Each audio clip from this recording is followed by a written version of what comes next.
Welcome back, everybody, to the Silent Hill 2 project. It's good to be getting back with you guys, and we are ready to tackle the hospital from the original game. And I want to thank you for joining me, especially if you've been sticking with me the whole time. Welcome back, and thanks.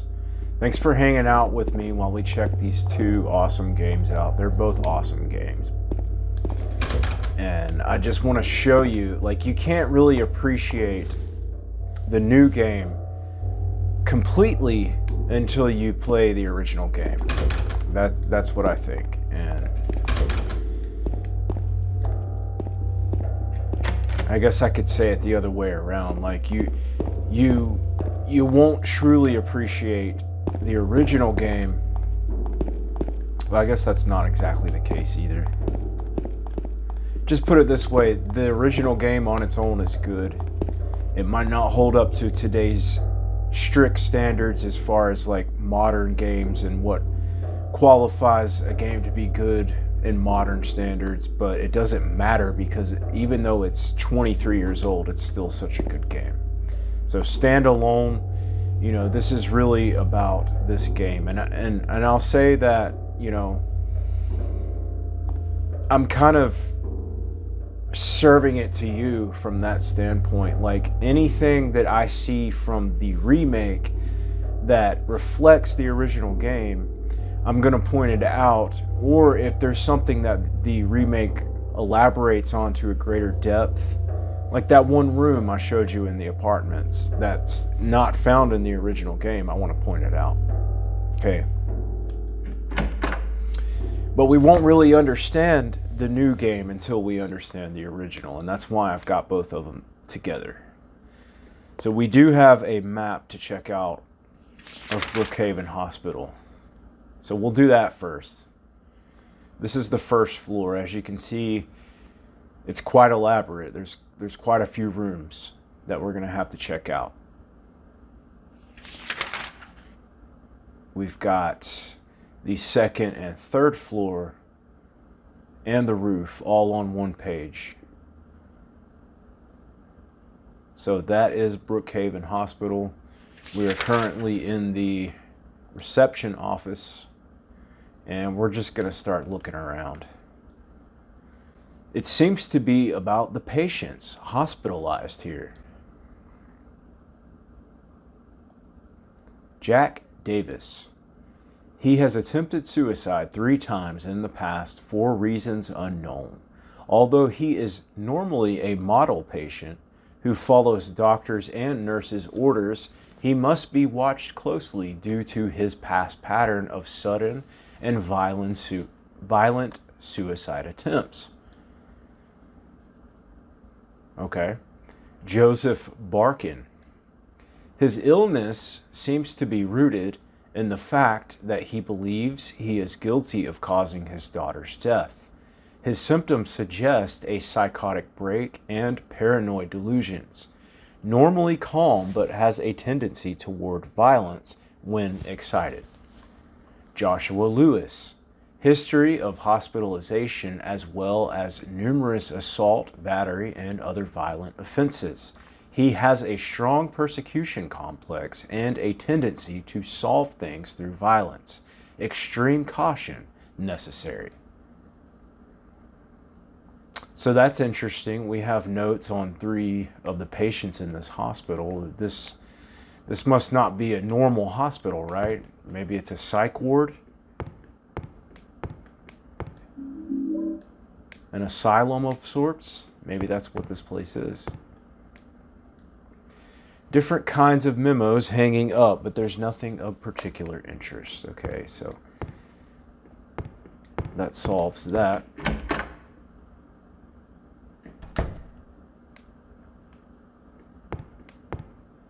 Man, Maria, you startled me. Something is written on it. The potential for this illness exists in all people, and under the right circumstances, any man or woman would be driven, like him, to the other side. The other side perhaps may not be the best way to phrase it. After all, there is no wall between here and there. It lies on the borders where reality and unreality intersect. It is a place both close and distant. Some say it isn't even an illness. I cannot agree with them. I'm a doctor, not a philosopher or even a psychiatrist. But sometimes I have to ask myself this question. It's true that to us, his imaginings are nothing but the inventions of a busy mind. But to him, there simply is no other reality. Furthermore, he is happy there. So why, I ask myself, why in the name of healing him must we drag him painfully into the world of our own reality? Something else is written by hand. I got the key from Joseph. It's probably the key to that box.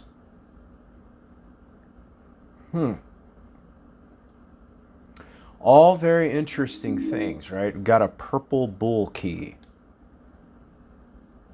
Very interesting that we found this, right? And this is kind of,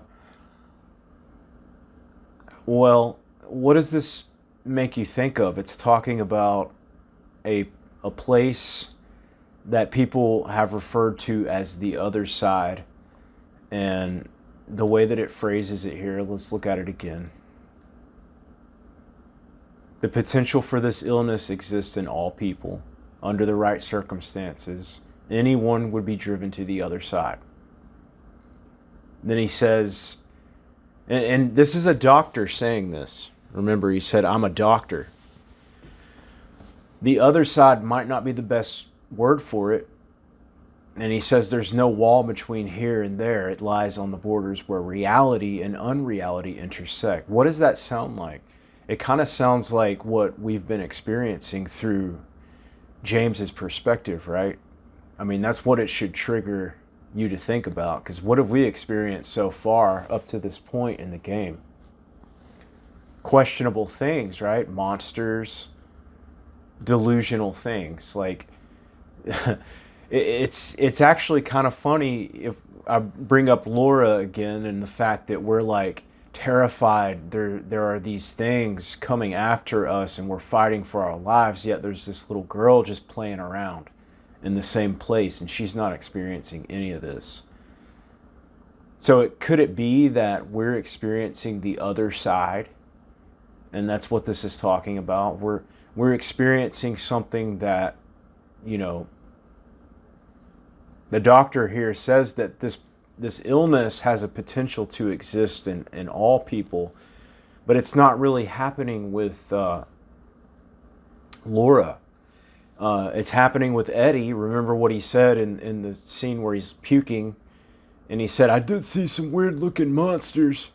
And then on top of that, Angela, if you want to go back to the beginning of the game, in the cemetery scene, when she tries to warn James about the town being dangerous, and she said it's not just the fog either, and then he interrupts her, so she's not even able to finish her thought or her sentence.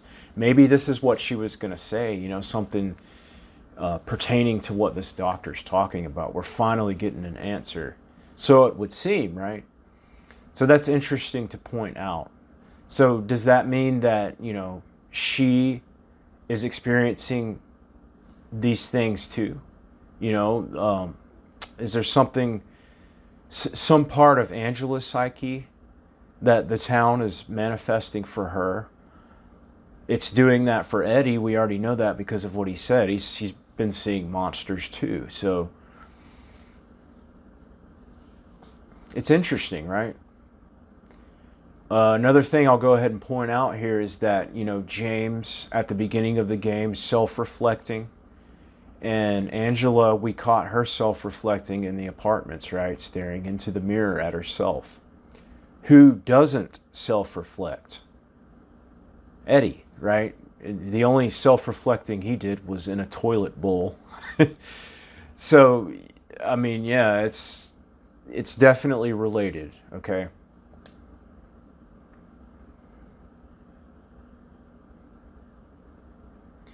I like this statement right here. Some say it isn't even an illness.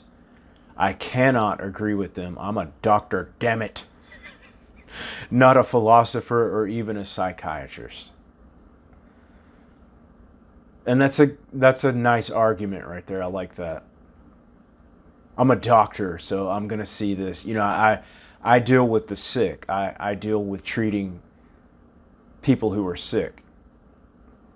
And a philosopher, I'm sure, would try to, you know, explain it in a different way than an illness. Obviously, they would find some kind of philosophical truth in it, or shine some kind of light in that direction, right? And then a psychiatrist would probably, you know, pertain it to, I don't know, therapy sessions. I don't know.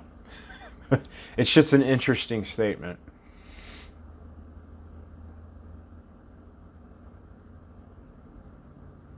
So apparently this doctor must be kind of like Laura, right? Because apparently he's not experiencing anything, but he is dealing with one of his patients, and the way he's describing what his patient is going through, it almost sounds like what James is going through. Again, I'm just repeating myself here, but he calls it an imagining that his doctor, that his patient is having. He says it's true that to us his imaginings are nothing but the inventions of a busy mind. So he's got an overactive imagination. Is that what he's trying to say? But he says to him, who is him, by the way? Who is him? Who's he talking about? Is he talking about one of the three patients we just read about? Well, probably. He says to him, there simply is no other reality. So to him, there's nothing outside of these imaginings of his busy mind. And it says he's happy there with what he's experiencing.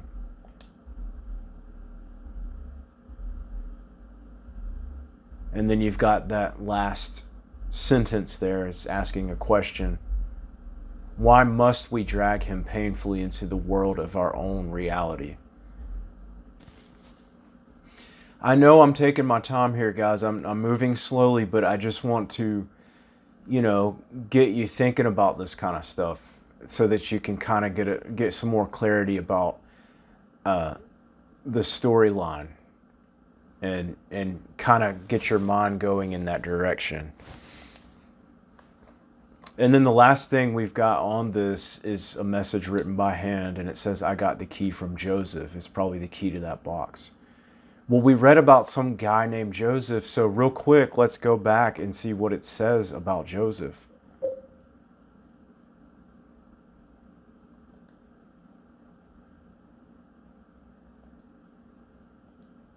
Joseph Barkin. His illness seems to be rooted in the fact that he believes he is guilty of causing his daughter's death. His symptoms suggest a psychotic break and paranoid delusions. Okay. So maybe something having to do with what this man was experiencing. I mean, it says it right here. He believes he's guilty of causing his daughter's death. And if we go back to what the other note said, it said anybody like him could be driven to the other side. So maybe it's guilt. He believes and he's guilty of causing his daughter's death. So maybe that's what's driving him to the other side, right? This belief that he's guilty is obviously driving the paranoid delusions, but is this because he's in Silent Hill? I think so. I think there's something about the town that it actually manifests things from within somebody's psyche, you know, like something deep rooted in their mind that they believe that might not necessarily be the truth. And it can cause you to have delusions. He's normally calm, but he can tend to be rather violent. That's what this is saying. So that's all we know so far. Sorry I took so long to do that, but I just wanted to kind of put it all together for you so that we can get a good picture of where we stand at this point.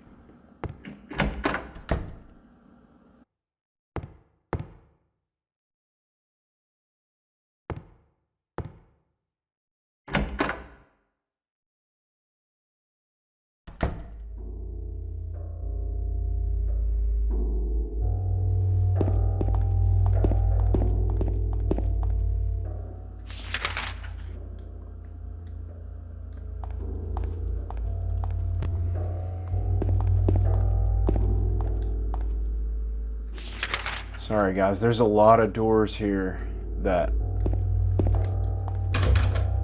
we have to check. So, you know the deal and the drill here. Check all the doors.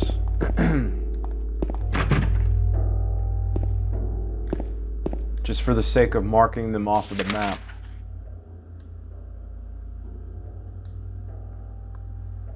Didn't mention this when we were looking at the map, but there's also a basement.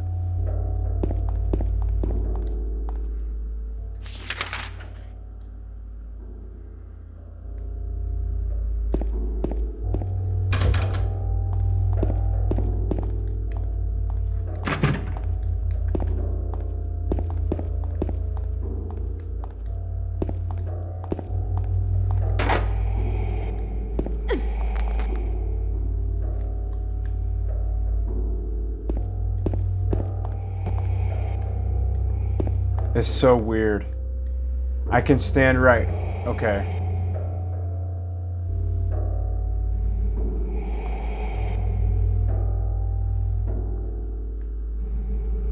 We've got that same sound. Look, I'll show you.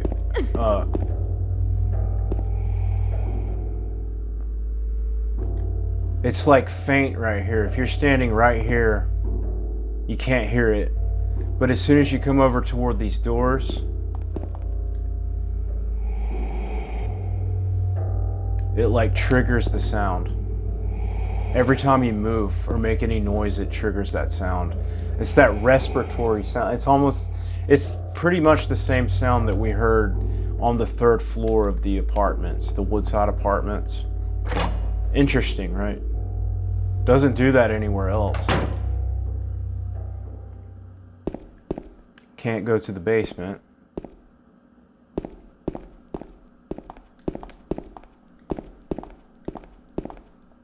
It's so scary in here. That little girl, Laura, like, she must be the bravest kid on earth, right? It's so scary in here.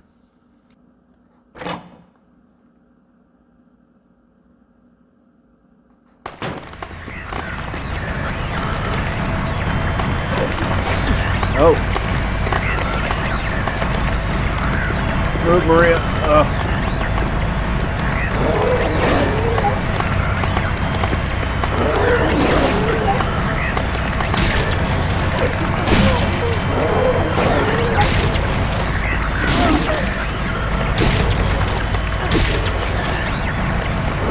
Oh, stay down. Oh my God.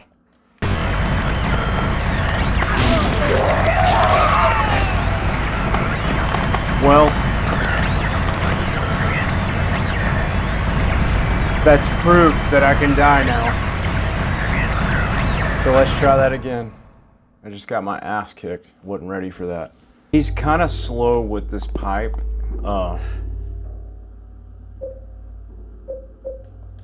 I might just go with the chainsaw. Be honest with you, I feel a lot safer as long as Maria stays out of the way. Because again, you can actually hurt her in this game.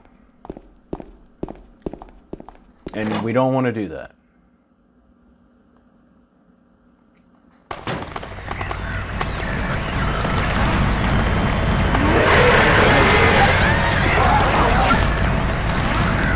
Come on.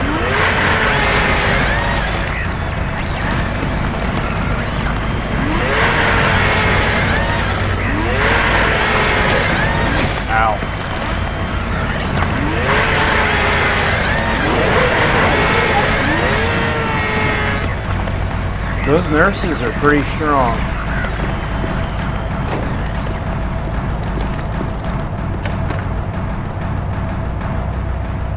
The music.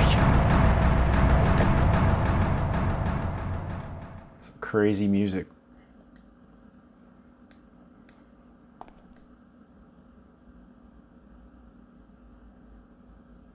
Ow.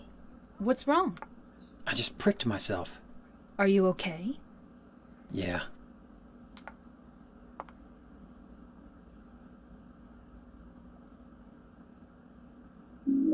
I got the bent needle. Oh, what is this? What do we have here? Shotgun. I'll take that, thank you.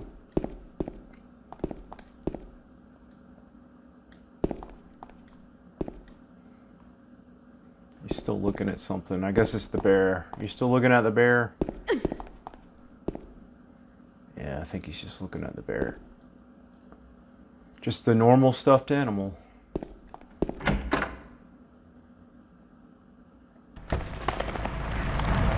Wow. Ow.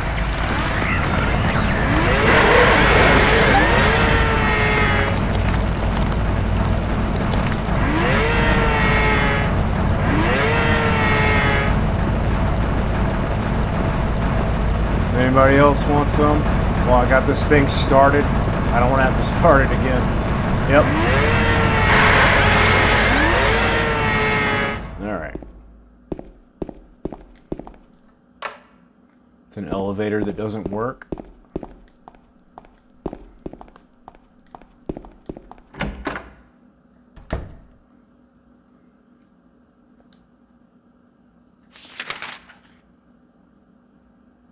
Okay, these are locker rooms here.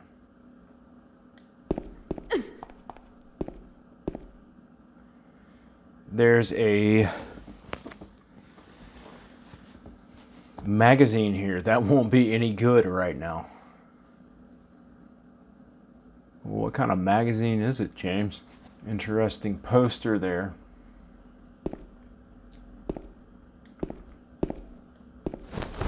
Something inside the pocket of the white lab jacket. Examination room key. I think that's down on the first floor.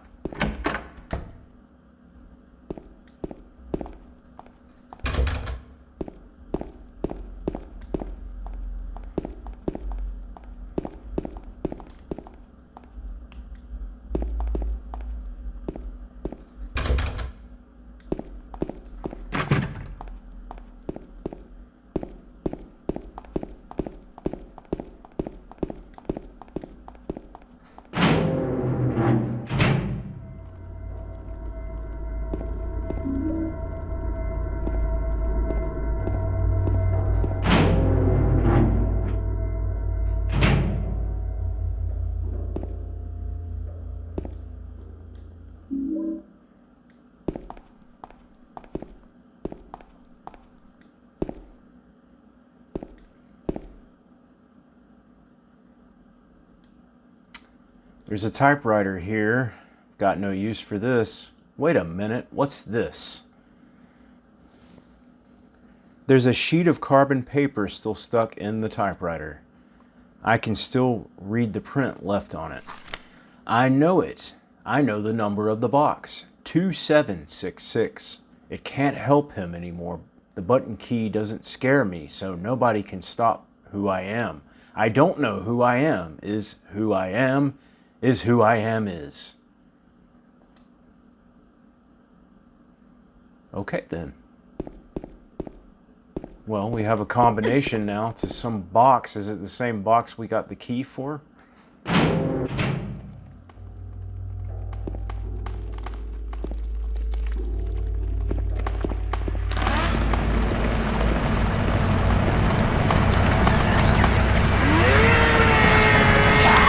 Ow.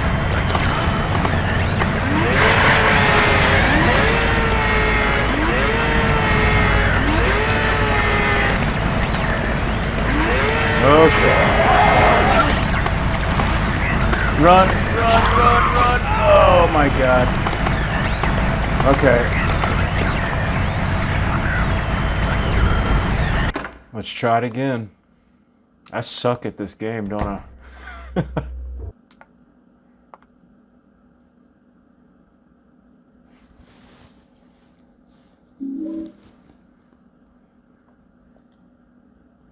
One might wonder why or how that needle got stuck in the bear like that. I've heard some people say that maybe Laura did that. Just to be mean.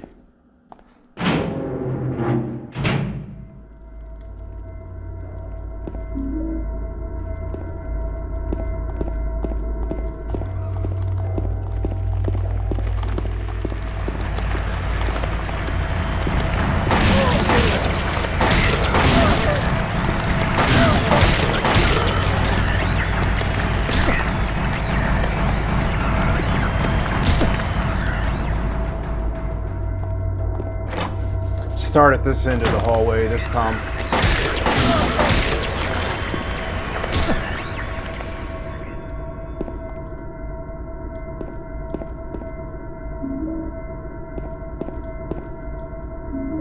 Okay guys, I'm gonna try not to die anymore.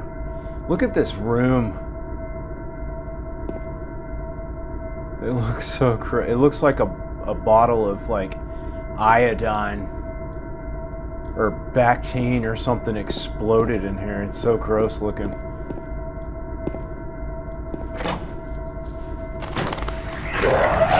Ow. Yeah, she was just waiting on us.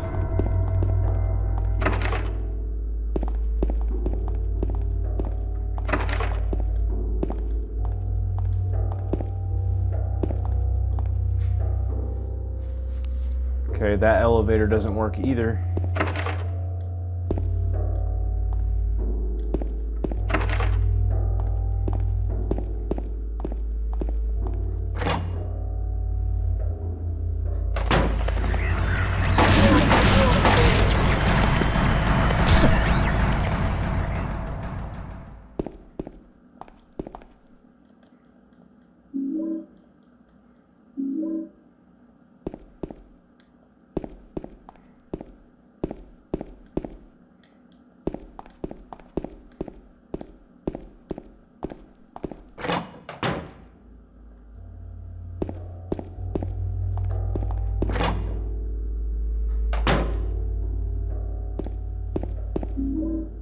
Okay, that's another key.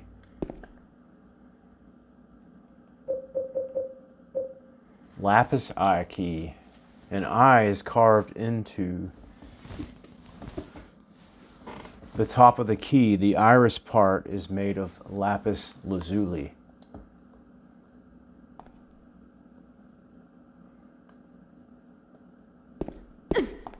Sorry, Maria. You're kind of in the way all the time.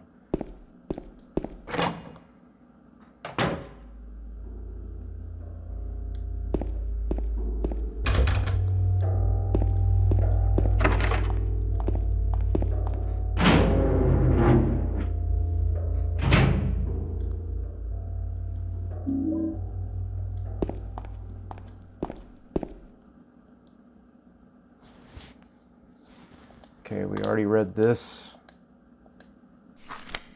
We got our combination number there.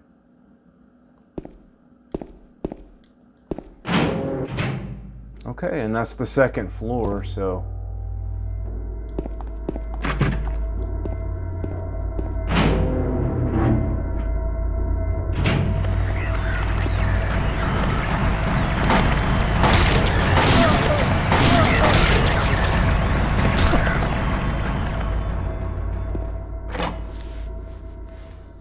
I used a lot of bullets. Let's see how I'm doing.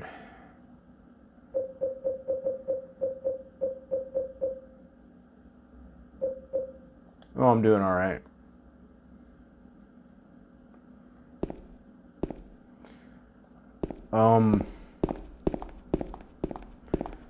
If I remember correctly, you actually have to have a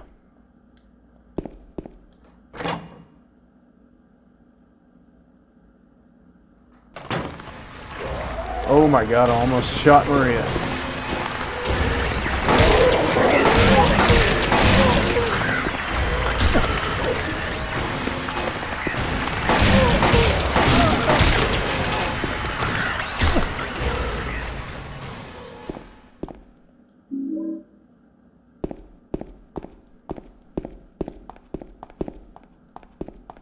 That would have been bad. I think you have to have a key code to get into the door for the hallway up here.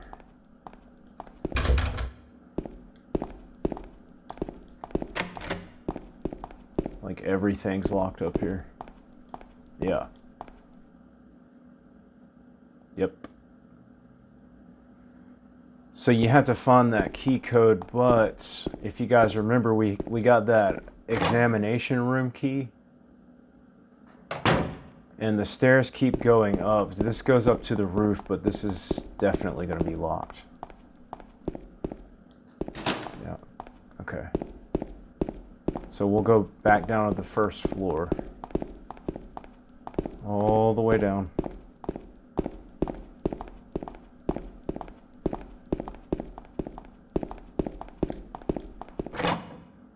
To the exam room.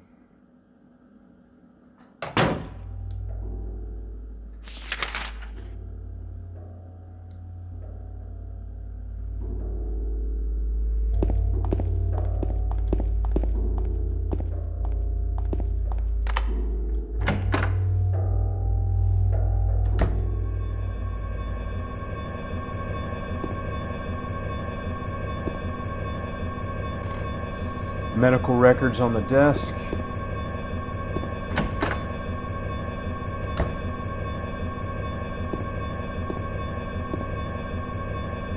Shotgun shells in the sink.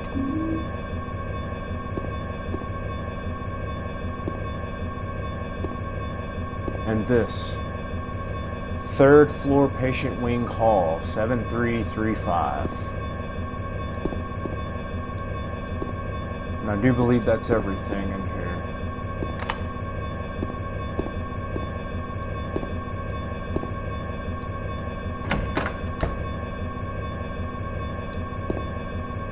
Wait.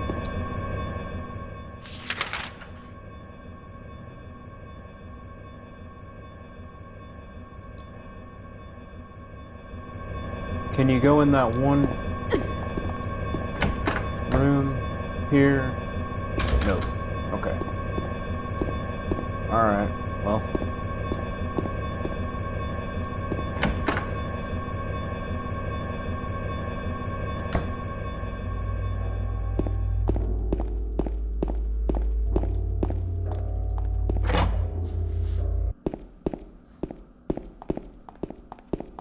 Pretty scary place, huh? Believe it or not, I actually think that the hospital in Silent Hill 1 is scarier than this place. Even though this is like a mental asylum and the hospital in Silent Hill 1 was a regular hospital, I still think it was scarier than this place. I don't know why. I just do. 7335.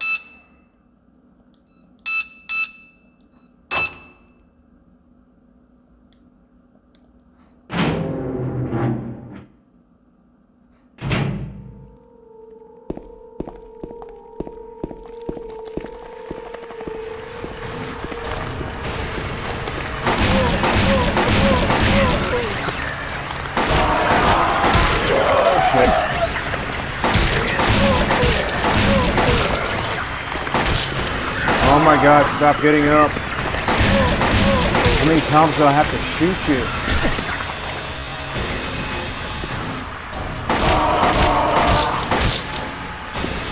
I'm using a lot of bullets here. That was like a lot.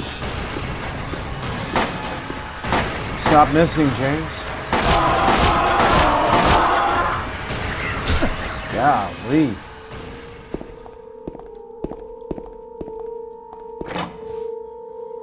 It's all right.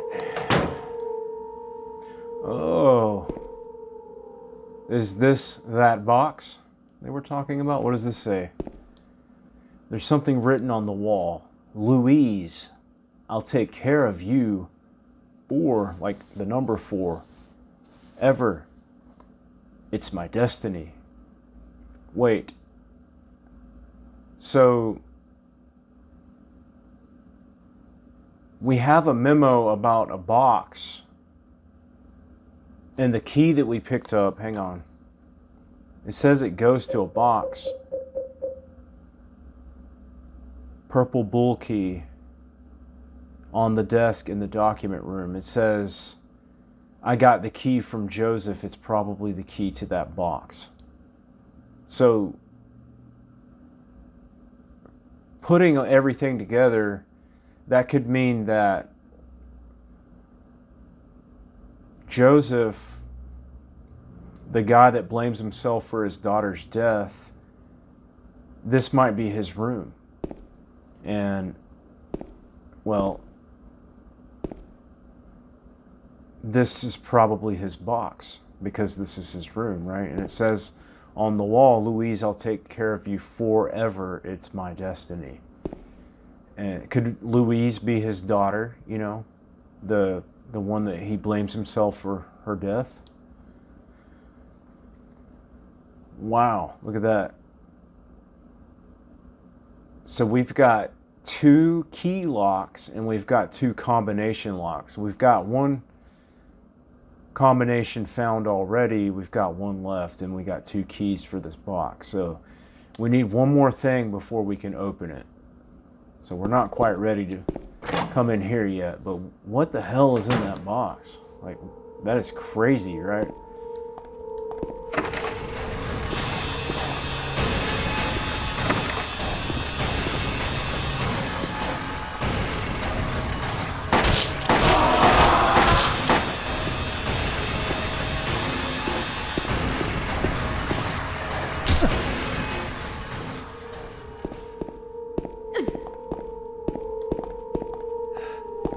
I think we were right here.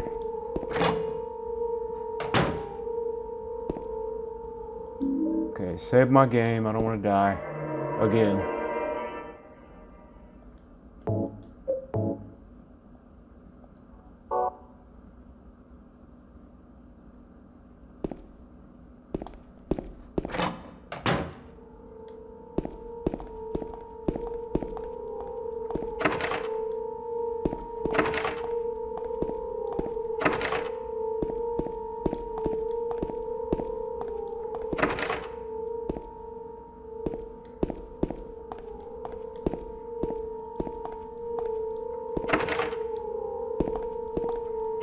That background sound is like so cerebral. It just gets into your head, right?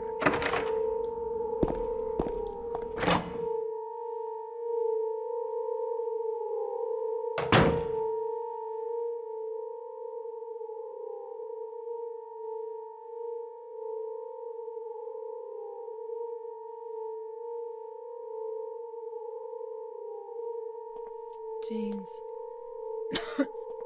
Wait a minute. I'm kind of tired.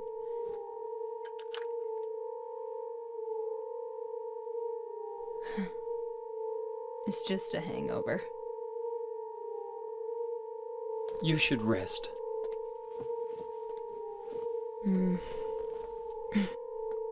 So comfy. I'm gonna go look for her. For Laura. I'll be back as soon as I can.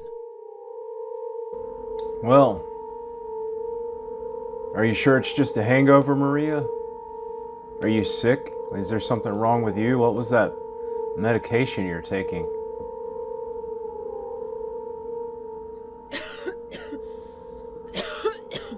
I'll be okay soon. Did you find Laura? Well, I haven't even left the room yet, so no. James, I want to ask you something. What if you can't find Mary? What will you do? I haven't thought about that.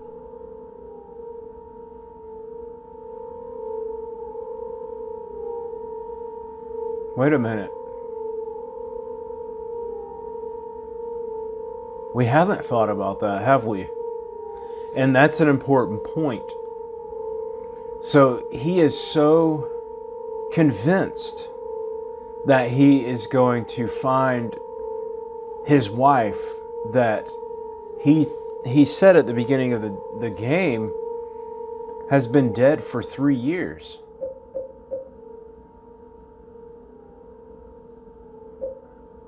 he's so convinced of it that he hasn't even thought about the possibility of not finding her. He hasn't even thought about the possibility that she could actually be dead. He's like so convinced that he's going to find his wife. That's an important point, okay? We got the roof key. That's an important point too. Let's go check the roof out.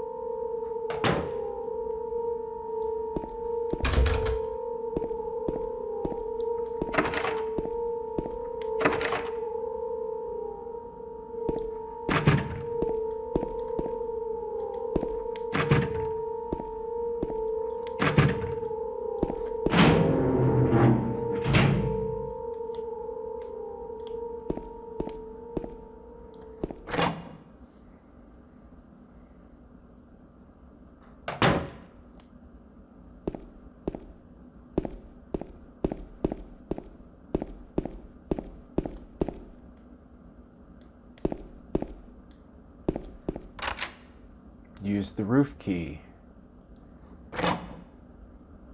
What's up here?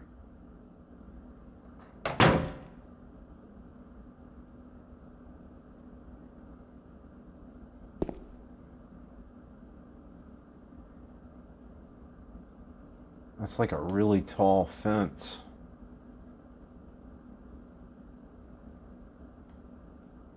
Oh, you know what? Oh, what's this?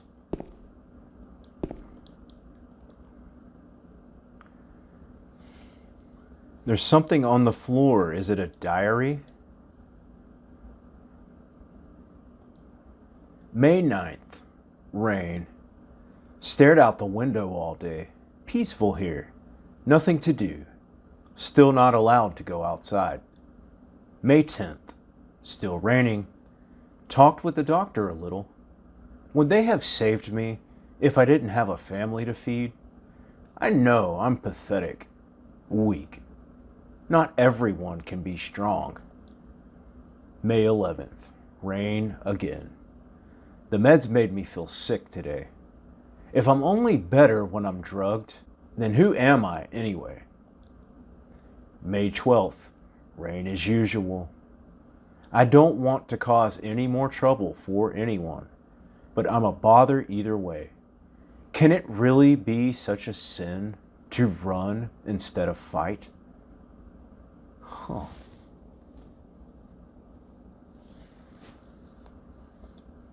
Some people may say so, but they don't have to live in my shoes. It may be selfish, but it's what I want. It's too hard like this. It's just too hard. May 13.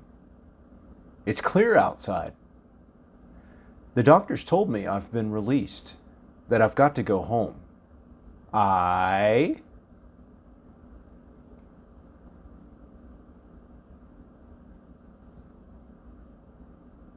Wait. Who wrote this? Who wrote this? The diary ends here. There are no more entries.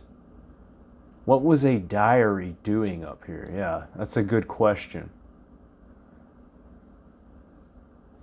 Whose diary was that? Well, for the sake of us reading what we read about that one patient, Joseph, and we found his box, and who knows what's in it, right? Let's go back to that one memo. Well, I mean, I know that there's another, there's a violent patient, and there's a patient that has attempted suicide.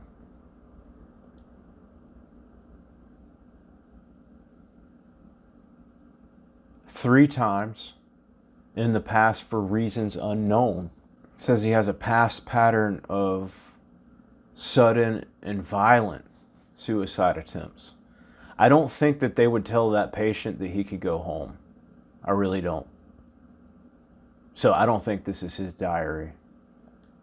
And the other guy, it says he's so violent, Joshua Lewis. It says use extreme caution. Or it says extreme caution is necessary.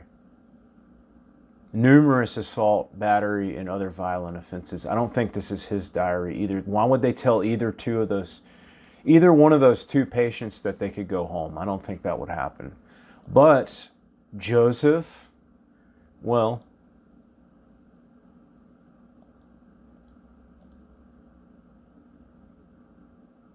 normally calm, has a tendency toward violence when excited. His illness seems to be rooted in the fact that he believes he is guilty of causing his daughter's death. So he mentioned something in the diary about medication making him feel sick. We'll look at it one more time, just to try to piece it all together. The meds made me feel sick today. If I'm only better when I'm drugged, then who am I anyway? Something must have happened. I don't want to cause any more trouble for anyone, but I'm a bother either way. Can it really be such a sin to run instead of fight? Some people say so, but they don't have to live in my shoes. It may be selfish, but it's what I want. It's too hard like this. It's just too hard. The doctors told me on May 13th I've been released. I can go home. You see what I'm saying? Something happened on this roof.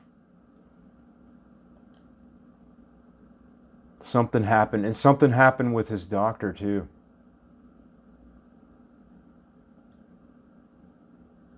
In this note, the doctor says, sometimes I have to ask myself this question. It's true that to us, his imaginings are nothing but the inventions of a busy mind. But to him, there simply is no other reality. Furthermore, he's happy there. Why in the name of healing him must we drag him painfully into the world of our own reality? So apparently those drugs, that's what those drugs are attempting to do, trying to drag him into our own reality. And it didn't work. You know what I think happened to Joseph?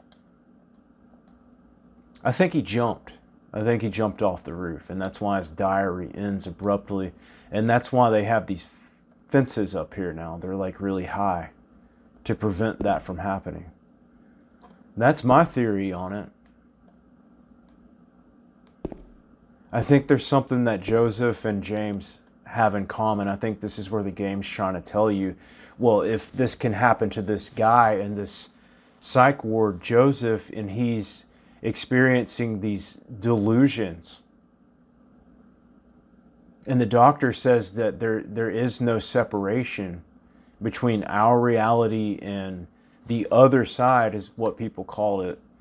It's where the reality and unreality, like the borders of where they intersect, and it comes together. You see what I'm saying? And that's kind of what's happening to James. So that's like a rational explanation for what we've been through in the game so far. Pretty interesting, huh?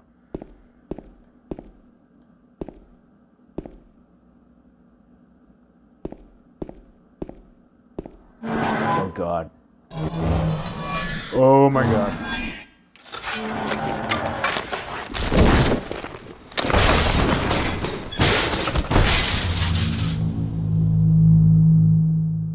Asshole.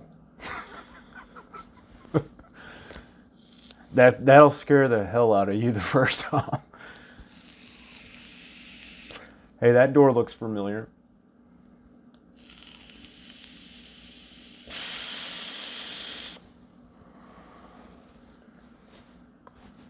Wow, we are about to die.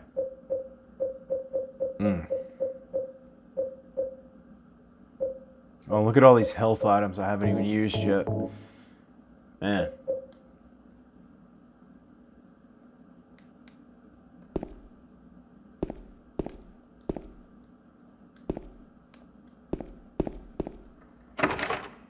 Where exactly are we? Oh. We're in the special treatment room on the 3rd floor.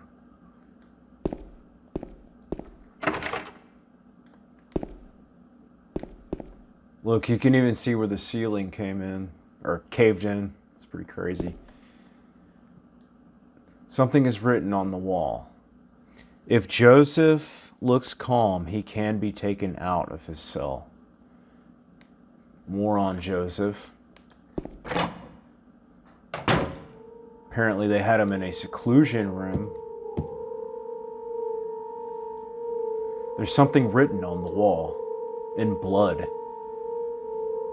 8231. Turn, turn, turn. The numbers. Better not forget them. So I'll write them down here. The other one. My secret name. 8237.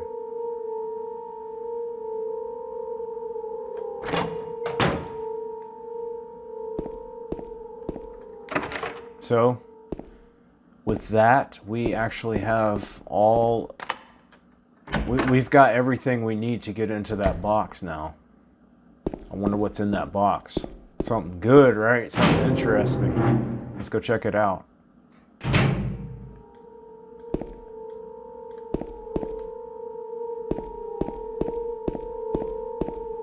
Ooh, this is getting good. What's in that box? I'm so curious.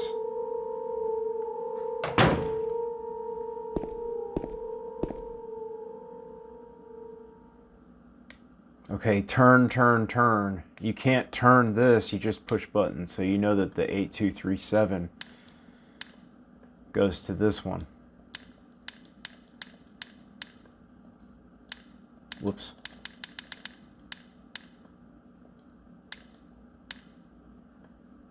Or was it 8231? Okay. All right, that other one, I can't remember. I might have to look at it. Look at the note. Let's look at that note.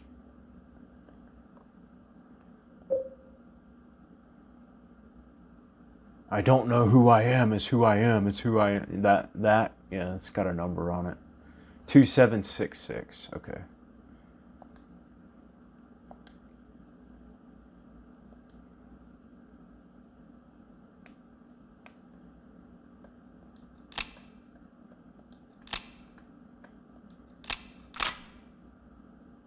Nice.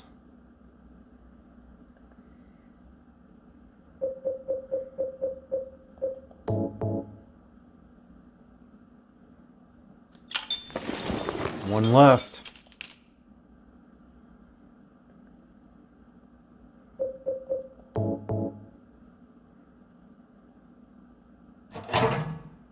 What's in it?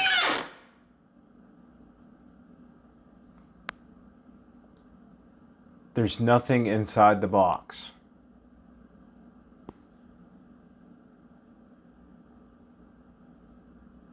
There's gotta be something. What? What have we been doing this whole time? No, I'm wrong. There are a few hairs inside. And we're actually going to take the hair. That's kind of gross. I got a piece of hair. Wait. Hair in Joseph's box. Louise, I'll take care of you forever. It's my desk. Wait a minute. Why would Joseph go to so much trouble to make this box and put hair inside of it? Well, what if this hair belonged to his daughter that he blames himself for her death? Like, what if this is all he has left of his daughter? I mean, just like James, like all James has left is that photograph of Mary, right? So, if that's all that Joseph had left of his daughter, would he go to all that trouble to To lock her hair up like that? Yeah, probably so. I mean, he's delusional, right? Well, what are we gonna do with this? I don't want his daughter's hair. Like, what do I need that for? Well, we haven't been in here yet, but check this out.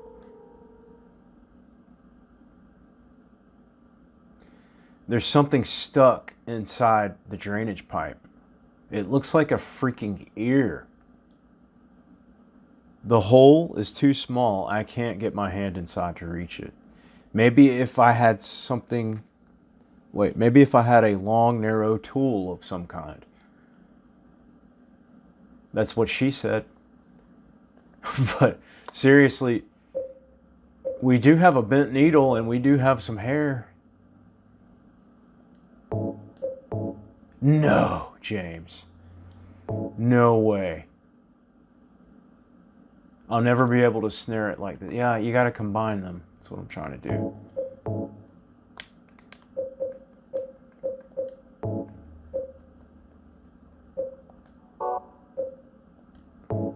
There we go. Gross. Well, I mean, it's not too far off. I mean, you normally find hair in drains, right? So I see the connotation. This one makes more sense than the freaking juice down a freaking trash chute puzzle. I got an elevator key. Okay. There's that green slime again. So now, can we use this elevator? Maybe go down to the basement? Let's find out. It worked. Let's check out the basement. Oh, the first floor, not the basement, my bad. Yeah, because that door going to the hallway on the first floor, it was locked, right? So, yeah.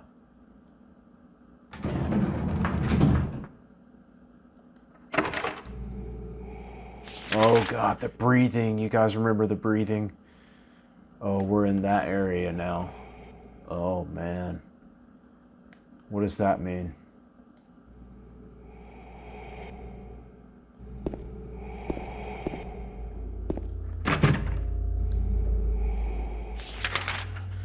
Now, guys, I want to point out this part of the map that you can't actually get to. There's a garden, there's a pool, a shower room, and all that's locked off.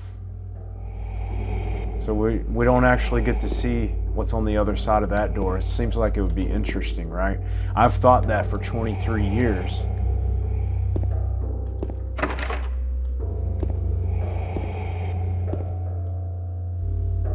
And the graphics still look so good to me. It looks good.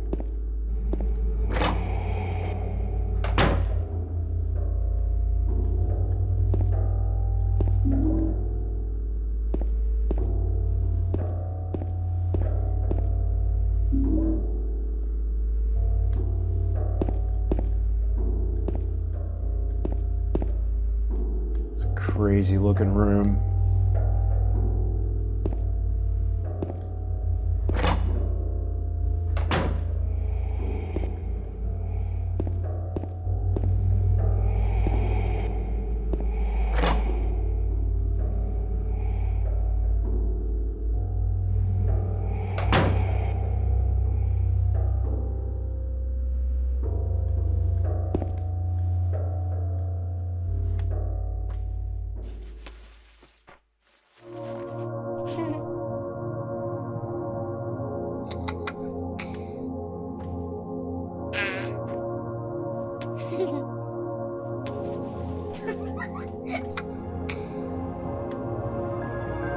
Laura? Huh? You know my name? Eddie told me. That big fat blabbermouth. How do you know about Mary? What's the big deal? Why can't you just tell me? You gonna yell at me if I don't? No, I won't.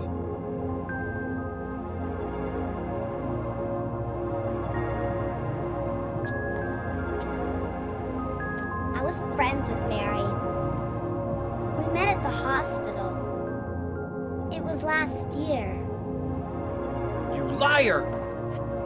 Laura, Fine, don't believe me. But last year, Mary was already...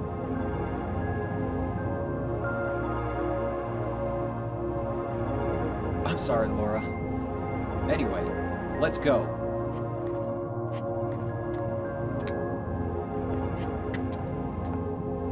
We can talk about this later. This is no place for a kid. There are all sorts of strange things around here. I can't believe you haven't even gotten a scratch on you. Why should I?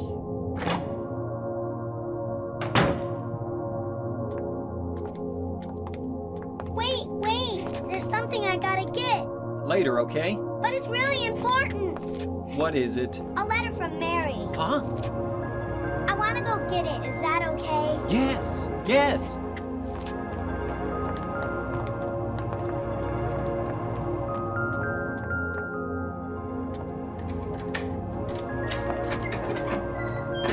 Come on, hurry up. Is it in there?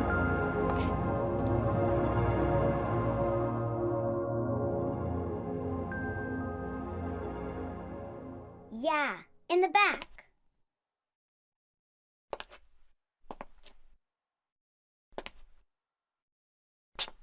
What are you doing, Laura? It's further back, in the desk.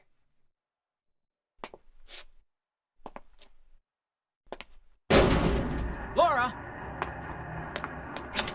What are you doing?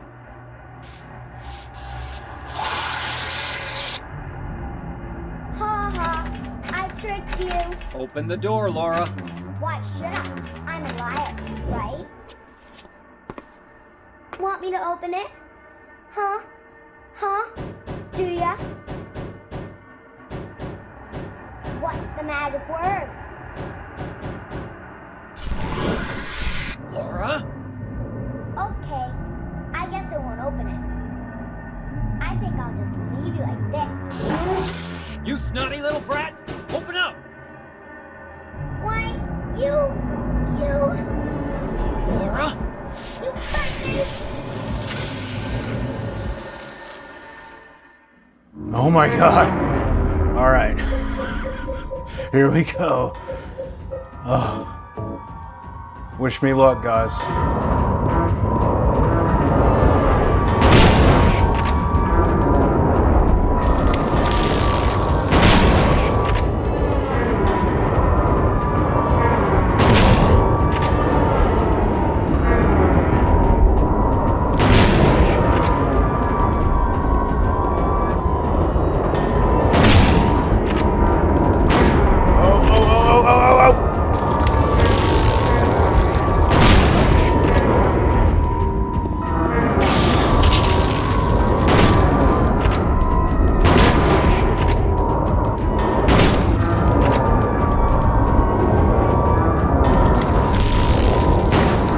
Stop missing, James.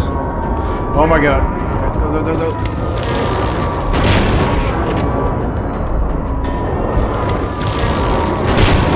Holy crap.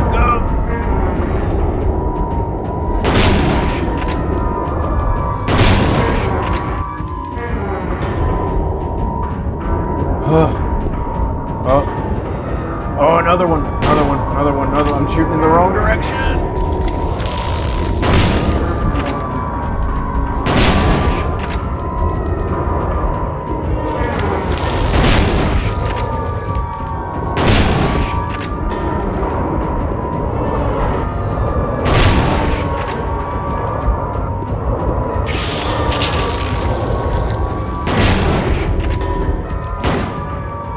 Okay, we're good.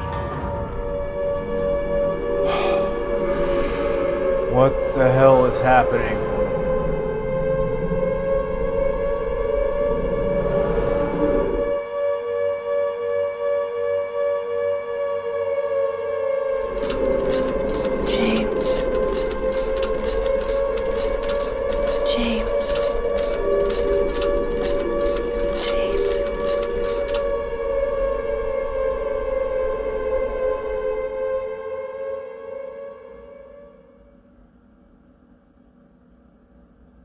Okay.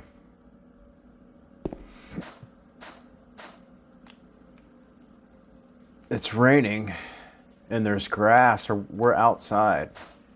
How did we get outside?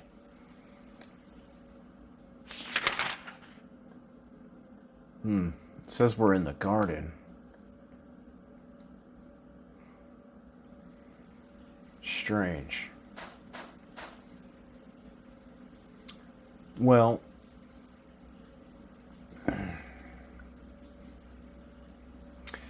you guys remember the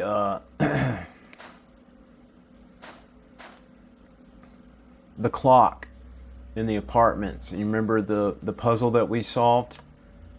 The scars from the past shall remove the nail that stops time. Well, I honestly believe, and this is just my subjective opinion, but I honestly believe that that nail was just removed. And something's going on. Something big is happening in the game. This has not happened yet up to this point. We have not experienced anything like this. What the hell is going on? I mean, the map doesn't even make any sense. We're in this little, what looks like a courtyard. And if you go to the map, it says we're in this giant open area, but this is like small right here. So what the hell's going on? And then on top of that, check this out. None of those doors that we checked are marked on the map anymore. You see that? It's like we have to start all over again.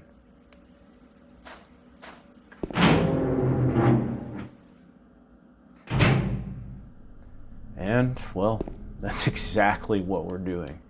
But look at this place now. You thought it was scary before? And you ain't seen nothing yet. Welcome to the Nightmare Hospital.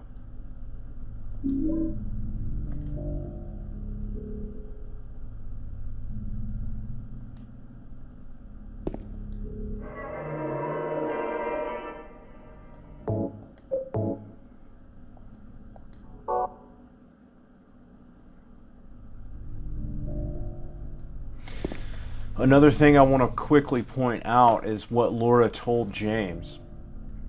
When James asked her,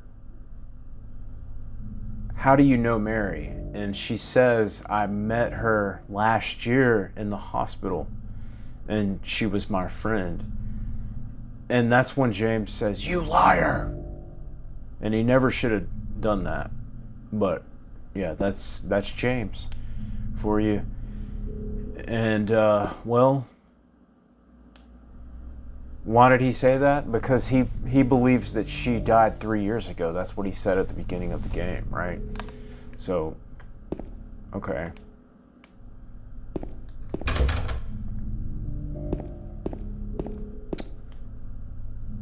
Somebody's wrong here. Is Laura wrong? Is Laura lying? Or is James delusional? Is there something that James is forgetting? Remember, I said this game is all about remembering, right?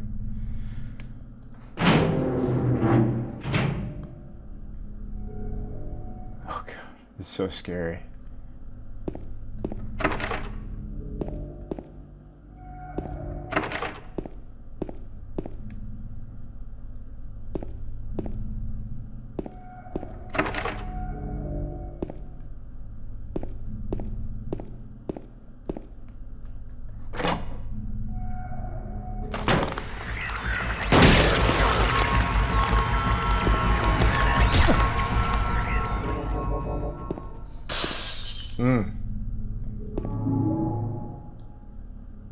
Look at this. So, think back, guys. If you saw the... Oh my God. It's so loud. I might have to come out of here, but I need you to look at this room. Now, if you saw my remake apartment video, I mentioned the water, the rot, and I asked you what's associated with rot, and I said water. Water can cause rot, right? Well, this place looks like it has a lot of rot, a lot of water damage. And remember when I pointed out the old man coin from the apartments, and one of the lines in that poem, let's look at it real quick, just to try to piece this together for you.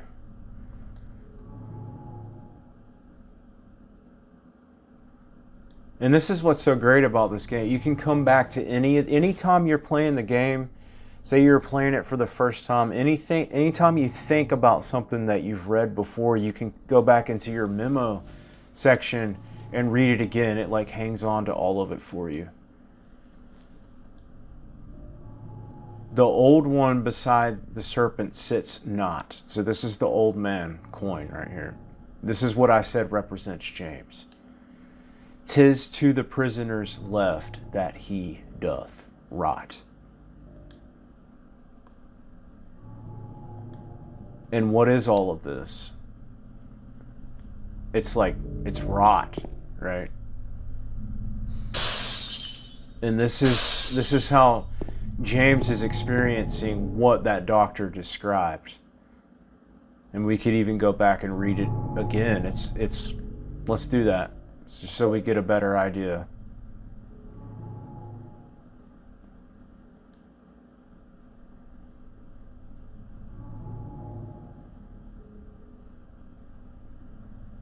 Any man or woman would be driven like Joseph to the other side. The other side perhaps may not be the best way to phrase it. So it's not like another dimension. People will tell you, oh, the nightmare in Silent Hill, that's an alternate dimension. It's not. And it says it right here. The other side perhaps may not be the best way to phrase it. After all, there is no wall between here and there. It lies on the borders where reality and unreality intersect. It's a place both close and distant. That's terrifying. Think about that. That is horrifying to think about. Like it's so close you can't see it. It's terrifying.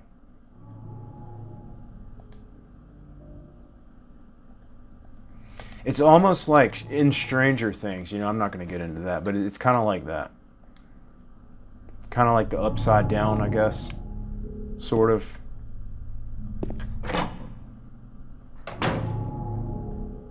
Well, this is how the town is manifesting the nightmare for James. And it's like associated with water damage and rot, really. And there's a nightmare version in... Excuse me. There's a nightmare version in Silent Hill 1, and it's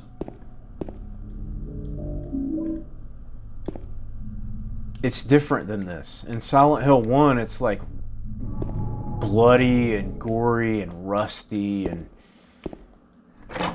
it's different in this game.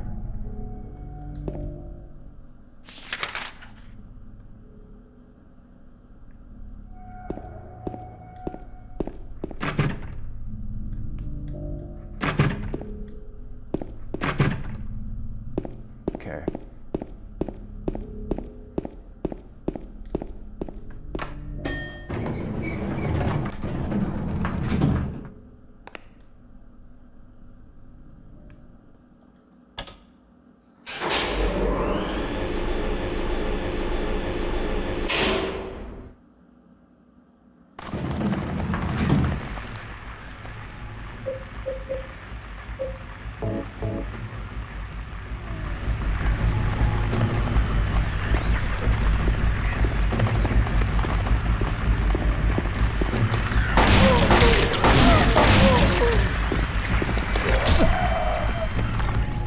You need that quick spin in this game.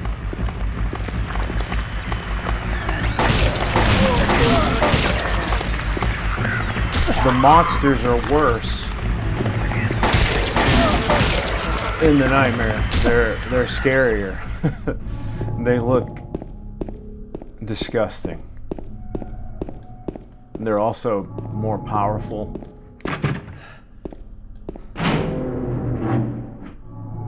They're like so powerful that I don't feel comfortable using a melee weapon on it. Here's another thing. So we tried to open this door in the normal version of the hospital and we couldn't get into it. It said the lock was jammed.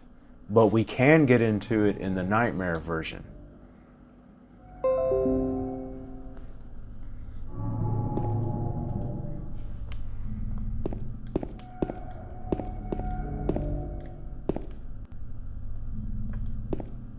There's something that looks like a refrigerator. Will you open it?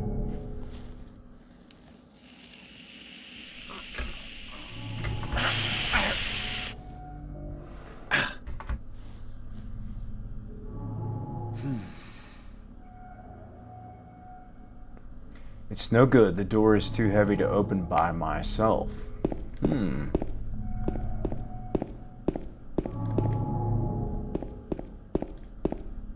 Yeah, if you notice, like everything's covered up with this plastic too, almost like to protect it, to keep it dry or something.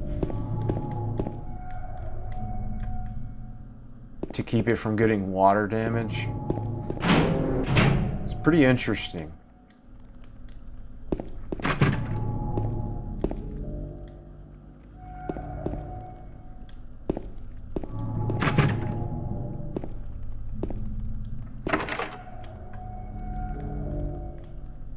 Here's something on the other end of the hallway.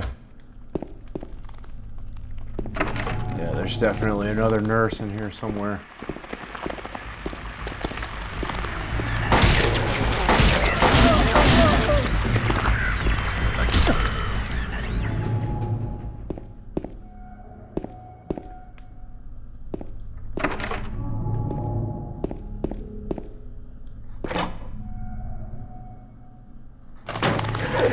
Oh my god.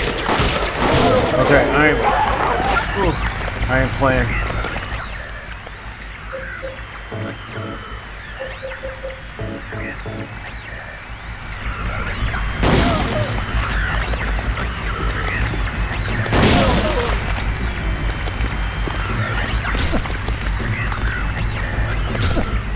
Okay.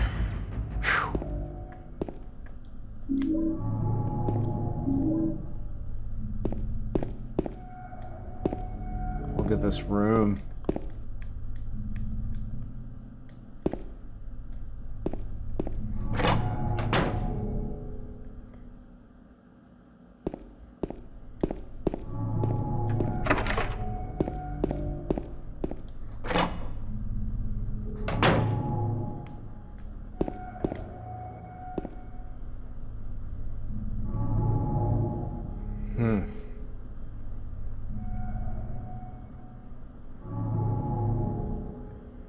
Very strange. Dry cell battery. Basement storeroom key. There's a piece of paper on the bed. I was locked up inside the basement's basement. It was so small and dark, and I was afraid. I was so afraid. I dropped my precious ring. The precious. But I will never go back there. Did they cure Golem? That's what that reminded me of.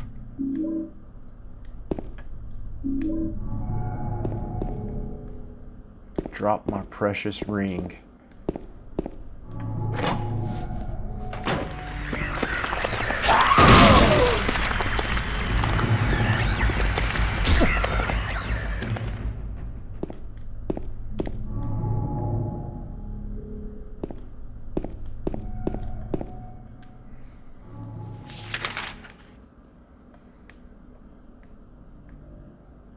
All right, so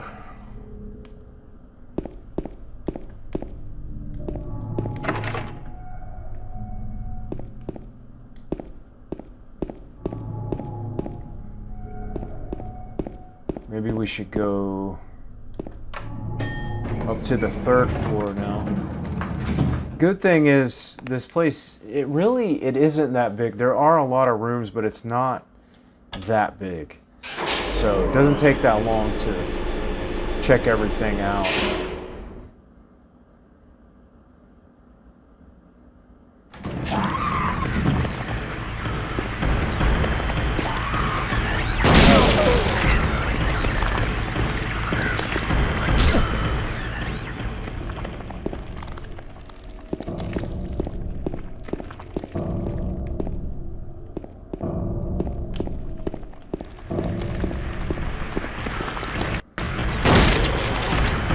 Wow. That was a tough nurse. She didn't even go down with a freaking shotgun blast.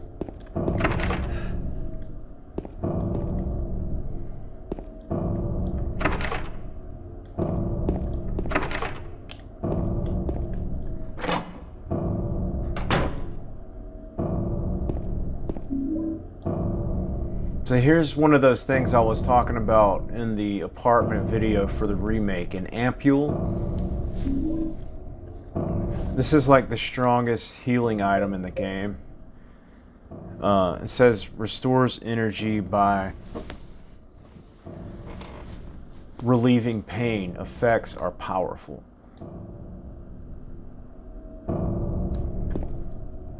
A scrap of paper on the ground. Just some doodle. Huh? Something's written on it. She is an angel. No one knows. Only I can see the lady of the door. They cannot walk along her bridge of thread. They fall from the weight of their crimes. Like bloated and ugly corpses, their sins. She devours them, sin and sinner alike. She saves me. She is an angel. That's weird. What the hell is it talking about? And who wrote that? I think Joseph wrote that. And this is what it's talking about.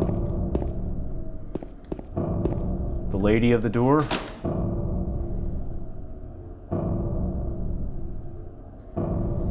There's a painting of a woman on the door. Oddly enough, the hand part of the painting is actually 3D and sticks out. So there's a painting of a woman on this door. It's pretty crazy looking.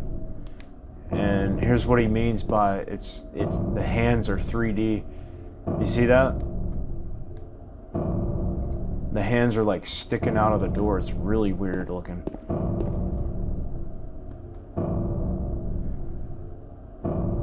But for those that have played the game before, have you ever noticed that there's like a bunch of other paintings of women on the wall right here?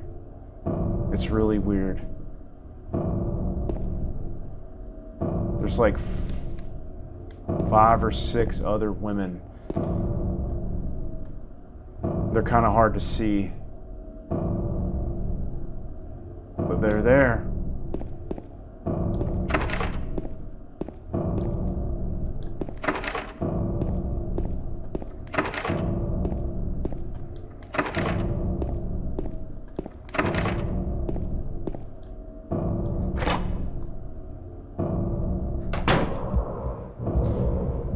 Ooh.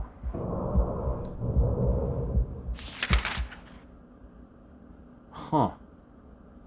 This is the room that Maria was in, right?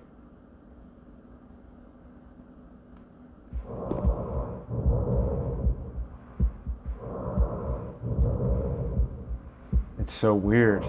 You can like hear somebody breathing and you can hear their heartbeat. It sounds like somebody's sleeping. Maria is not here. Where could she have gone?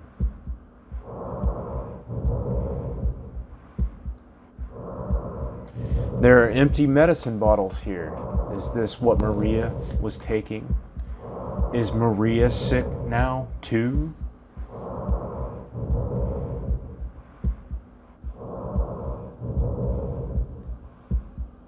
Well, I haven't talked a lot about Maria yet, and I'm not going to just yet. But keep that statement in mind. Is Maria sick now, too? Like who? Like...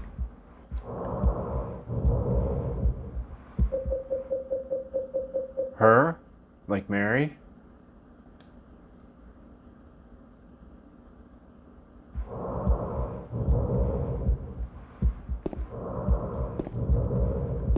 Are you comparing Maria with Mary, James?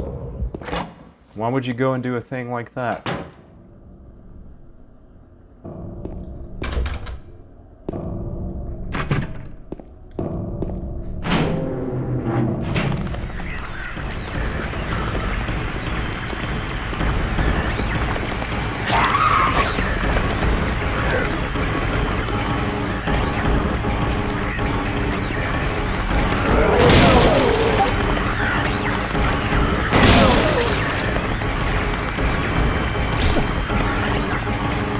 There's another one.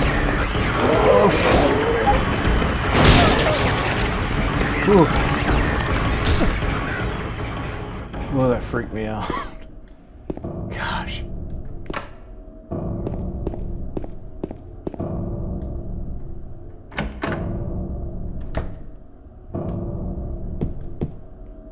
Hey.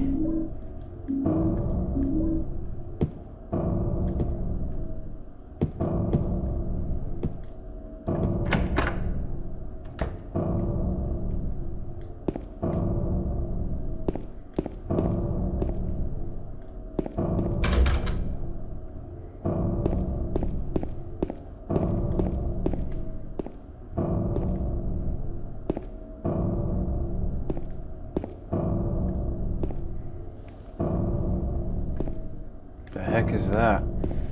And what the heck is this? This thing in the middle of the room.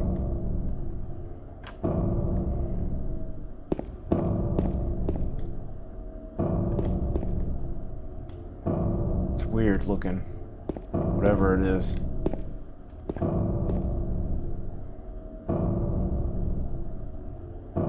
It's like wrapped up.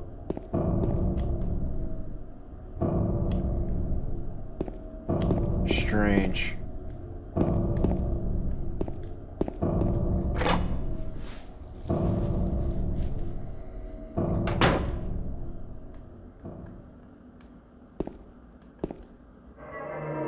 Sorry guys, I'm gonna save my game again because yeah, I died a lot at the beginning of this video. It was kind of embarrassing.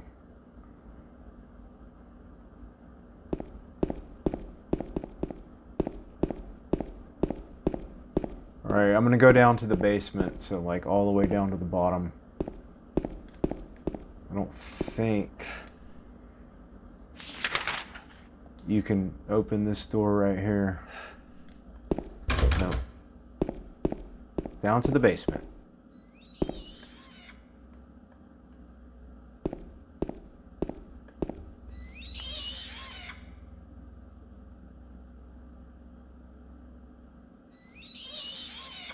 What the hell is that?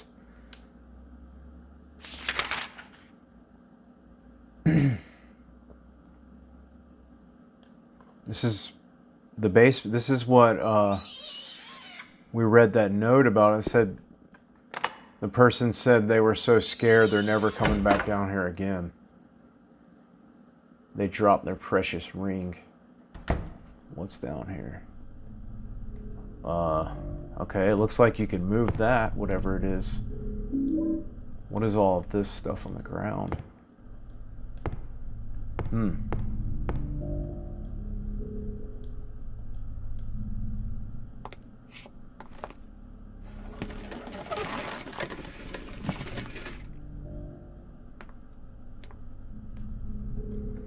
James! Oh my god. Mary? Oh, Maria. It's you. I thought you were... Sorry.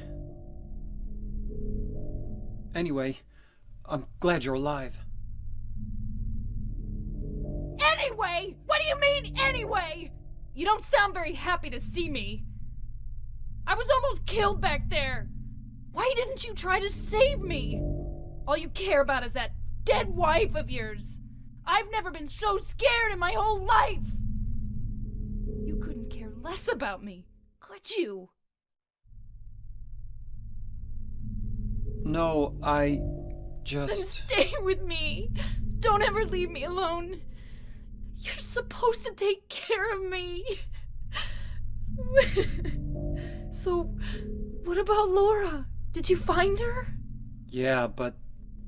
She ran away. We've got to find her. You really seem to care about her. Do you know her? I've never met her before. I just feel sorry for her. She's all alone. And for some reason, I feel like it's up to me to protect her. She's back. And well, don't let that distract you from what you're doing, because that's what I just did. We got to go down here into the basement's basement. And sure enough, we get a copper ring. It says it's engraved with a picture of a spider.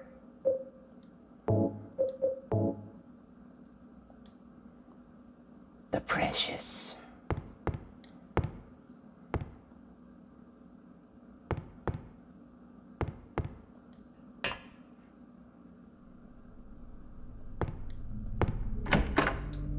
All right, now we can go back up. You hear that, Maria? What is that? What is that noise? It sounds like a pig squealing.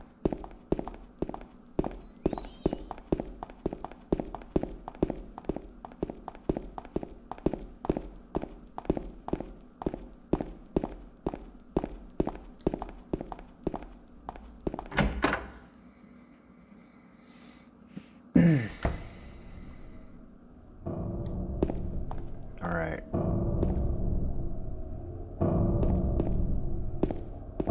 So we just had to come up here so that we can go onto the elevator and get to the second floor, because now that we have Maria,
is home to a thrilling amusement park that both children and adults love. The question is, what is the name of this amusement park? 1. Fantasyland. 2. Silent Hill Amusement Park. 3. Lakeside Amusement Park. Okay, quickly on to question number 2. Silent Hill witnessed a gruesome murder a few years back. A brother and sister were playing in the road when they were attacked and chopped into pieces with an axe. Torn flesh, smashed bones, splattered blood, and finally... What a terrible tragedy. What a gruesome end to such innocent lives. What was the name of the murderer who committed this vile act? 1. Walter Sullivan. 2. Scott Fairbanks. 3. Eric Gage. Now for our third and final question. South of the lake is a deserted old neighborhood called South Vale. From there to Pale Vale, the central resort area northwest of the lake, there's only one road you can take.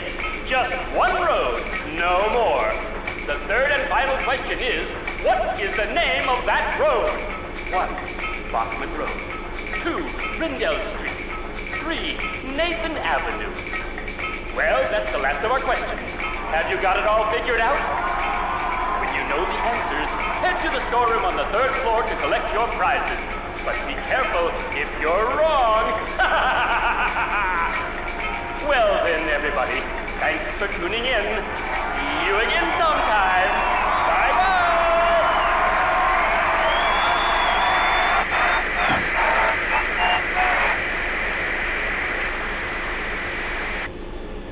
What was that?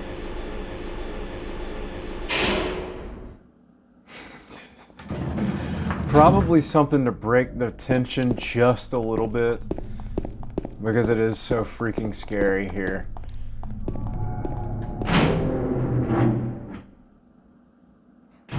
It's really just the game challenging you to see how much you've been paying attention up to this point.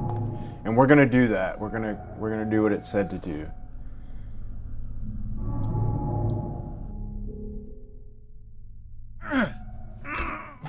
You can't open it?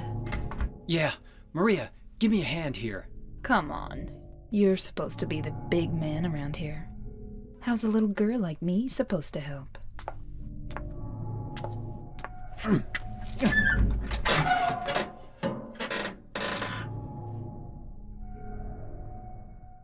What's this? Not very cute, is it? Here, James. You take it. Thanks. Thanks. That's the game's way of telling you that women are actually a hell of a lot stronger than what they would lead you to believe.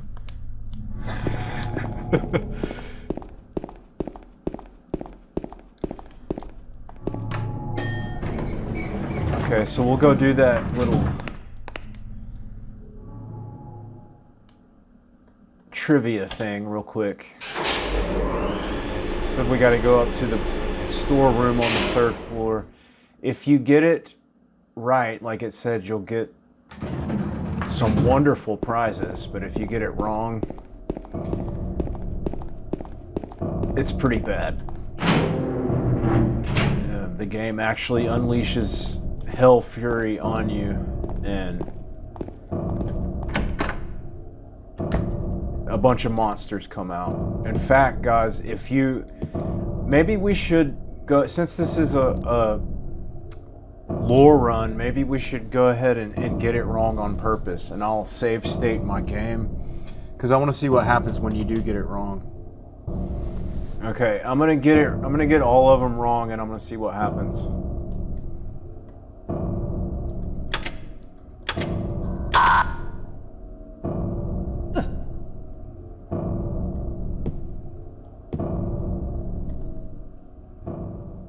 Oh, it almost killed me.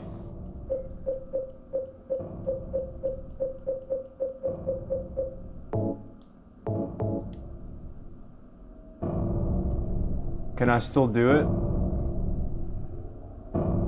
Okay, I can still, it looks like I can, no, actually I can't. Is that all it does? Let's come back out here. Well, I guess that's all that happens if you get it wrong. It just dumps some acid or something on you. All right, let's see what happens when we get it right. Okay, so the first question, it was asking about the amusement park in Silent Hill. So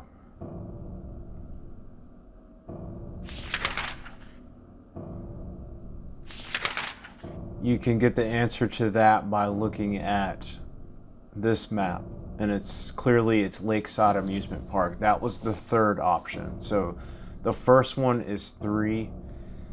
The second question was asking about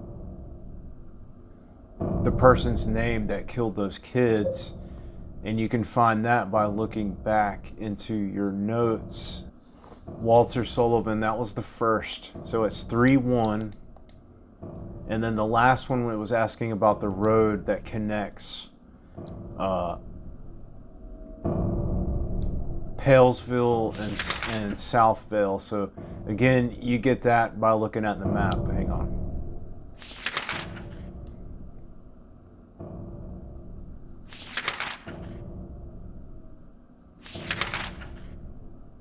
And as you can see, it's the one and only road right there. It's Nathan Avenue, and that was the 3rd answer. So got 3, 1, 3, and it gives you a bunch of good stuff for getting that right. Okay.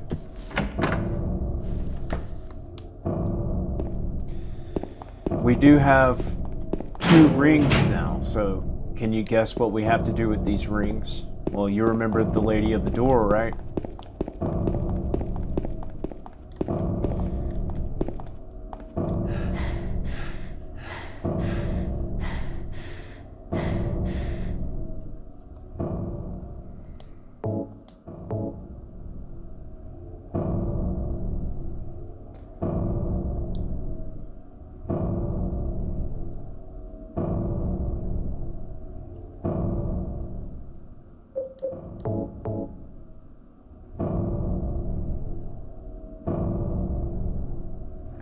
and that unlocks that door. So to make a little bit more sense about that memo that we found,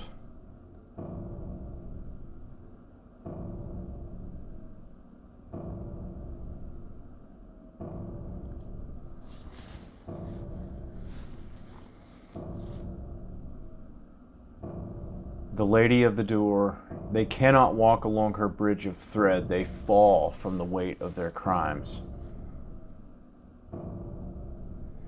This is actually pertaining to James.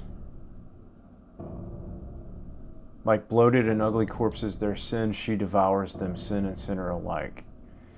So he's about to, I guess by going through the door, he's about to walk on her bridge of thread in one way or another. And before he does, I'm going to save my game. Because I might not make it. From the weight of James's sin and crime. Stop dancing, James. It's nothing to be proud of. Don't worry, I'm not alluding to anything.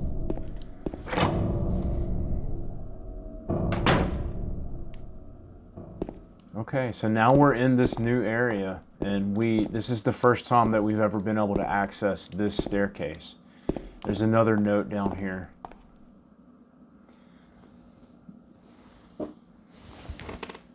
There's a note on the ground. Inside is some kind of hard to read writing.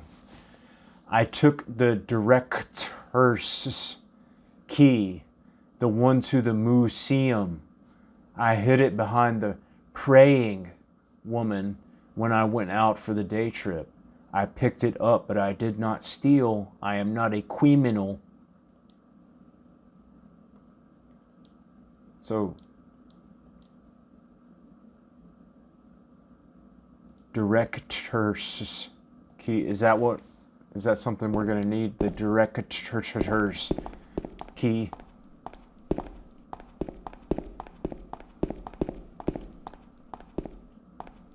So you got to go all the way down.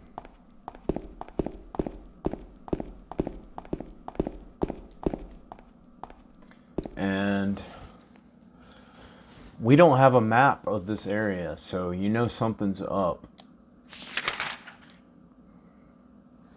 We're in uncharted territory.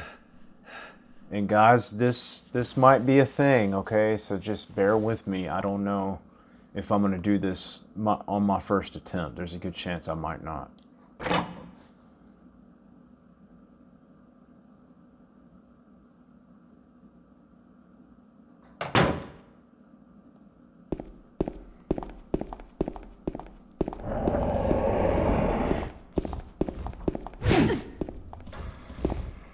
Come on, Maria. Come on, Maria. Move. Move your ass. Move your ass. Come on.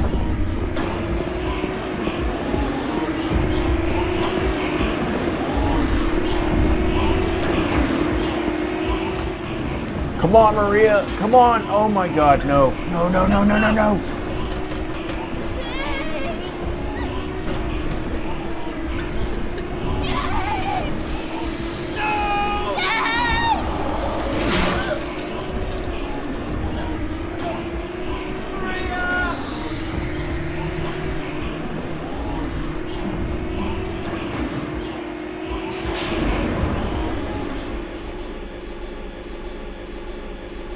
Don't worry, guys, that's supposed to happen.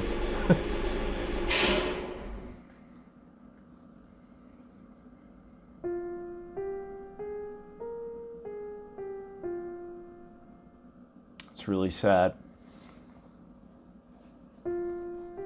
It's a turning point of the game.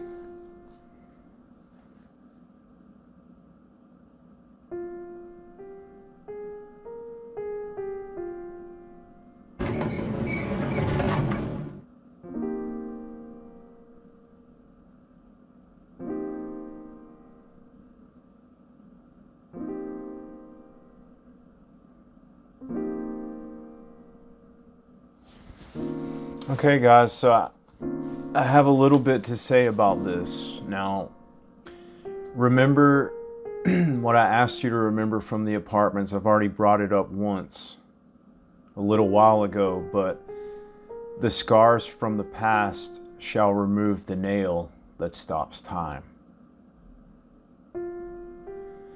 Basically, we've fallen into this nightmare, and we're still in it. If you notice the hospital and nothing's changed, we're still in like the nightmare version of the hospital. And, well, what did he just experience? Maria's death.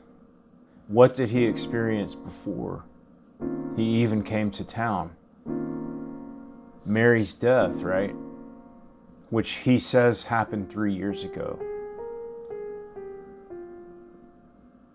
Well, this is a big turning point of the game. And the entire game is centered around themes of grief. I'm going to say a little bit about this, and I'm going to elaborate a lot more on it in a later episode when we make more progress in the game. But I would say that we're at like the halfway point of the game right here, and everything's about to like the game is going to shift, and James, like, he is about to fall into a very, very deep state of depression. And the game has different themes centered around grief. Now, there is a model of grief. It's called I think it's called the Kubler-Ross 5 stages of grief. And this is really what this game is, as far as James, his story goes. This is really what this game is about. It's about the 5 stages of grief, which are denial, anger, bargaining, depression, and then finally acceptance. And so James is actually, he's grieving his wife. And that puzzle, the clock puzzle saying the scars from the past shall remove the nail that stops time. It's like he just experienced that same, or, not exactly the same, but a very similar experience that he went through when Mary died, his wife. Because at this point, he had some kind of feelings for Maria, right? And he just witnessed her death, just like he witnessed his wife's death. And so, experiencing Maria die like that would be considered the scars of the past. And the scars themselves are experienced in Mary's death. So it's related, like the death of Mary, the death of Maria, it's related. And it's related as the scars of the past. So what are we expecting from this point on? Well, the nail has been removed. The nail that stops time has been removed. And this is where the game shifts. And that's all I'm going to say for now. But in the next episode, you're going to see, in episode 6, or part 6, you're going to see what I mean.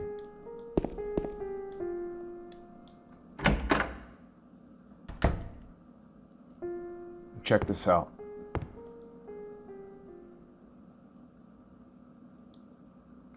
He who is not bold enough to be stared at from across the abyss is not bold enough to stare into it himself.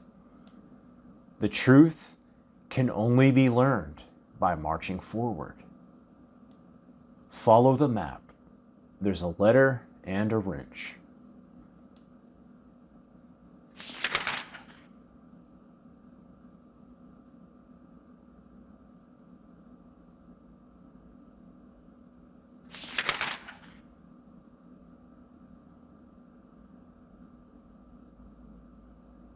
This is literally going to be the next episode, part 6.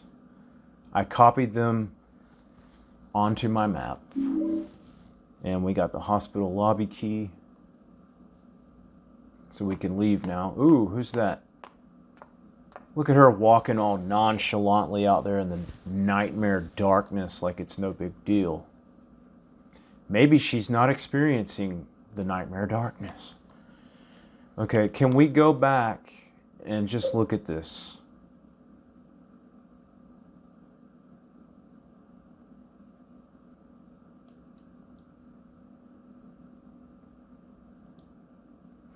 He who is not bold enough to be stared at from across the abyss is not bold enough to stare into it himself. Okay, so there's two questions that come from this statement here. If this is for James, and clearly it is, who is staring at James from across the abyss? Well, who did we just learn so much about that I kept saying had a lot in common with James? Joseph, right? So if Joseph is dead and he's trying to reveal something, or at least the town is trying to use his story to reveal something to James about himself, about James to James, could this be Joseph that the town is doing this through? Because we just learned so much about him and his story and where it led him. Ultimately, it led him to jumping off the roof, right? Maybe, you know. So does that mean that Joseph is staring at James from across the abyss? And it's saying James is not bold enough to be stared at from across the abyss by Joseph? Maybe. You know, possibly that would make sense. And then it says they're not bold enough to stare into it themselves or himself. Speaking of James. So James is not bold enough to stare into the abyss. What would the abyss be? What exactly would the abyss be? Well, just in my own opinion, what I believe the abyss is it's referring to truth, like an abyss, like the one thing that James is trying to avoid more than anything else. I'll try not to expose too much about the story in case you haven't played the game before, but it's something that should be avoided at all costs, right? It's an abyss. Like you don't know. It's like the unknown. You don't know what it's going to do to you. If you can confront the abyss, you don't know what's going to happen, right? It's fearful. It's scary confronting something that's unknown, and that would represent the abyss. And maybe the abyss in this game, it represents the truth. Like, the truth is the one thing that James just doesn't want to look at. He just doesn't want to look into the abyss of truth. You know, that's how I take that. That's how I interpret it, comprehend it. See, the truth. The truth can only be learned by marching forward. So the abyss is obviously the truth. You know, that kind of backs up what I was saying there.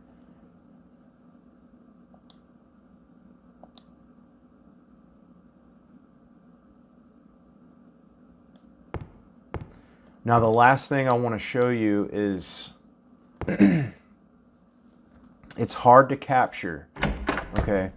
It's really hard to capture, and it's like the alcohol bottles. You know how he only said that one time about the alcohol?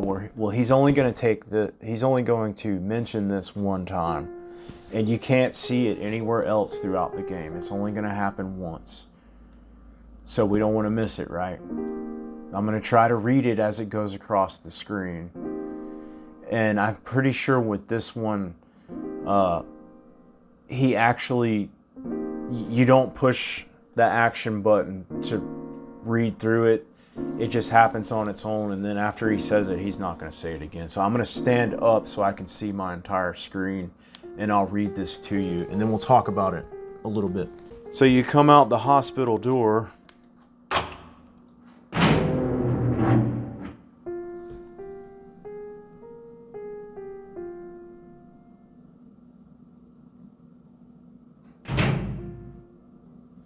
Maria's dead. I couldn't protect her.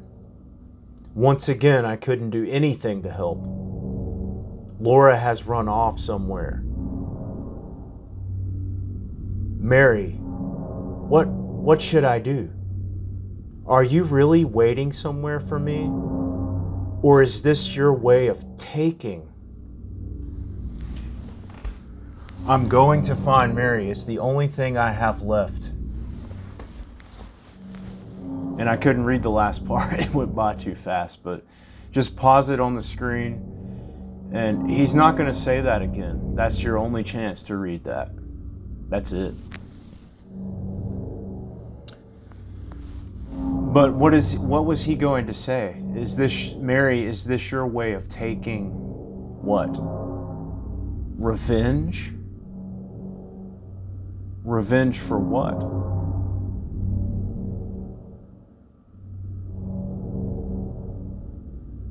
Well, we're going to find out. So anyway, thanks guys for watching this. I hope you enjoyed it. In part 5B, we'll be doing the hospital, playing through in the new game, checking that out. To me, this has all been, this is pretty hard to follow up with. Like, it's kind of hard to top this, in my opinion, but we'll see what they were able to come up with in the remake, and we'll try to compare it to what we just experienced playing it in the original game. I hope you're enjoying it. Stay tuned. Thanks for watching. I'll see you later. Take it easy. Bye.